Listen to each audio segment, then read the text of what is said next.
Assalamualaikum warahmatullahi wabarakatuh. Tidak terasa kita telah memasuki penghujung bulan suci Ramadan dan sebentar lagi kita berpisah dengan bulan yang penuh kemuliaan ini.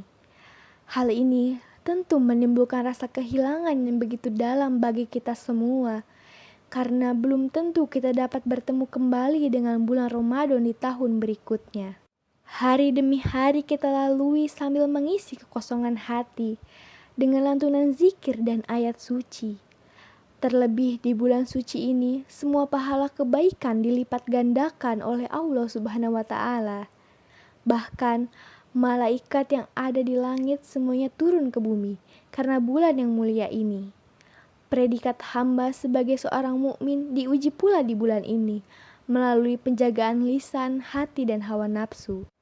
Oleh karena itu, marilah kita tetap menjaga kebiasaan baik yang selama ini kita lakukan di bulan Ramadan.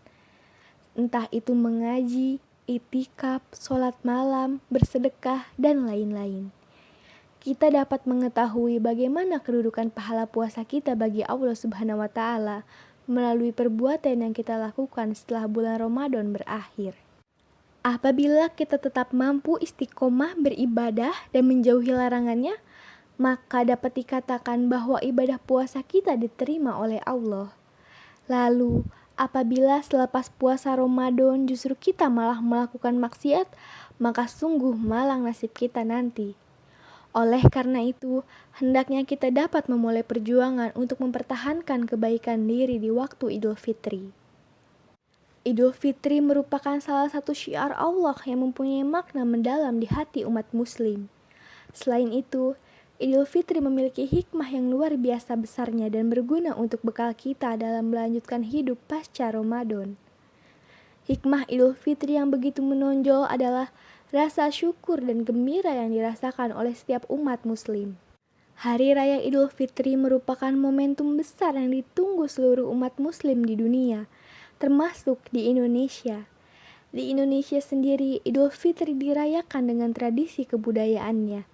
Mulai dari kebiasaan-kebiasaan yang dilakukan di Hari Raya Idul Fitri sampai makanan khas yang harus ada di momen ini. Salah satu makanan yang identik dengan Idul Fitri yakni ketupat.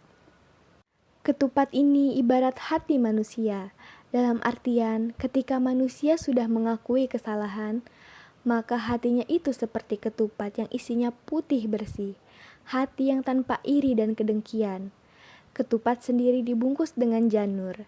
Dalam bahasa Arab, ja'an nur, yang berarti telah datang cahaya. Janur yang membungkus ketupat bagai cahaya yang melindungi hati tersebut. Hal ini dimaksudkan sebagai simbol untuk senantiasa menjaga kebersihan hati dari sifat buruk dan menjadi pribadi yang saling memaafkan. Hati tidak akan gundah apabila diisi dengan iman dan takwa. Semoga kita menemukan sejuta alasan untuk menjadikan hidup lebih indah pada Lebaran tahun ini. Semoga kesenangan Idul Fitri berlipat ganda ribuan kali dan bisa bertemu di tahun berikutnya. Saya Rihadatul Astri mengucapkan selamat Hari Raya Idul Fitri. Mohon maaf lahir dan batin. Wassalamualaikum warahmatullahi wabarakatuh.